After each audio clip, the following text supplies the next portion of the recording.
Pizza খেতে তো ছোট বড় সকলেই ভালোবাসে। তো আজকে আমি ব্রেড পিৎজা এটা বাড়িতেই বানিয়ে ফেললাম। আর দেখো এটা বানানো কত সহজ আর কত অল্প সময়ের মধ্যে আমি এই পিৎজাগুলো রেডি করে ফেললাম। তো চলো দেখে নাও আগে রেসিপিটা।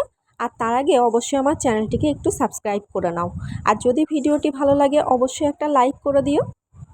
তো প্রথমেই আমি পিৎজা বানানোর জন্য কিছু পরিমাণ ক্যাপসিকাম আর পেঁয়াজ কেটে রেখে দিয়েছি সাইডে। তো দেখো এখানে আমি ইয়েলো কালার আর গ্রিন কালারের ক্যাপসিকাম নিয়েছি। তো তারপরে আমি এখানে দুটো ব্রেড নিয়েছি, যেটা আমি আগে চাটুইতে এপিট ওপিট করে সেঁকে নেবো, একদমই হালকাভাবে, খুব বেশি কড়া করে নেব না। তো তারপরে এর উপরে আমি লাগিয়ে দেব অল্প পরিমাণ টমেটো সস। তোমরা চাইলে পিৎজা সসও লাগাতে পারো। তো যেহেতু বাড়িতে টমেটো সস ছিল আজকে, তো সেজন্য টমেটো সস দিয়েই আমি রেডি করব আজকের পিৎজাটা। আর এটা কিন্তু খেতে অনেক বেশি টেস্টি হয়েছিল। তো দেখো এক সাইডেই আমি লাগিয়ে নিচ্ছি টমেটো সস।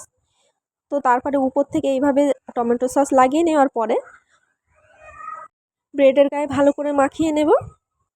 আর দেখো এটা আমার মাখানো হয়ে গেছে দুটোই।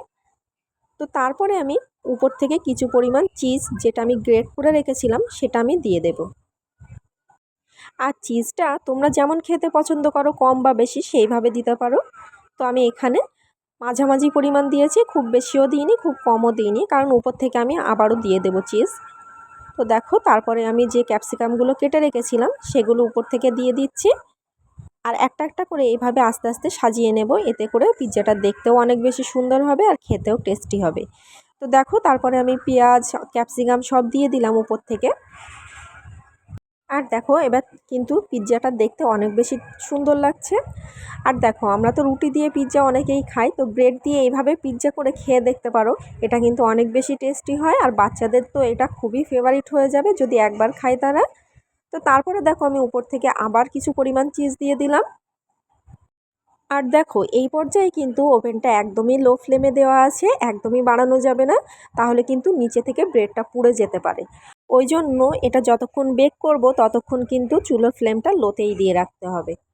তো তারপরে দেখো আমি এখানে একটা ছোট পাত্র নিয়েছি, যার মধ্যে আমি 2 টুকরো বরফ দিয়ে দিলাম।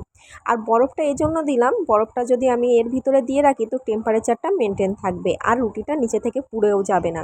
তো এক সাইডে আমি ওটা রেখে দিলাম, আর তারপরে উপর থেকে আমি ঢাকা দিয়ে দিলাম।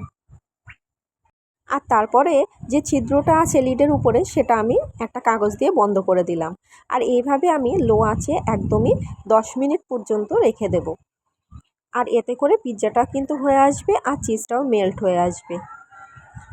তো তারপরে দেখো আমি 10 মিনিট পরে এটা আমি ঢাকনাটা খুলে নেব। আর তখন দেখো ভিতরের অবস্থাটা কেমন আছে। যে বরফটা দিয়েছিলাম সেটা ততক্ষণে গলে জল হয়ে গেছে, তো আমি সেটা সরিয়ে নেব, নিয়ে আমার পিৎজাও রেডি হয়ে গেছে। পিৎজাটা আমি তুলে নেব। আর দেখো এরকম করে করলে কিন্তু পিৎজার যে ব্রেডটা আছে নিচে থেকে কিন্তু পুড়ে যাবে না। তো তোমরা এটা অবশ্যই ট্রাই করতে পারো। আর আমার পিৎজাটা রেডি হয়ে গেছে, দেখেই বুঝতে পারছো কতটা ইয়ামি হয়েছে এটা।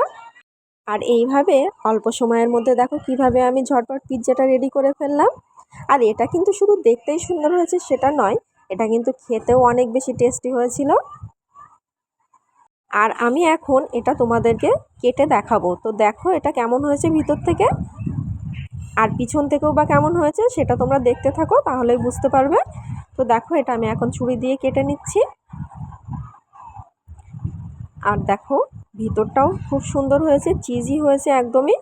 আর খেতেও কিন্তু অনেক বেশি টেস্টি হয়েছিল। আর পিছনটা দেখে নাও, পিছন দিকটাও কিন্তু পুড়ে যায়নি, তো একদমই ভাজা ভাজা মতো হয়েছে।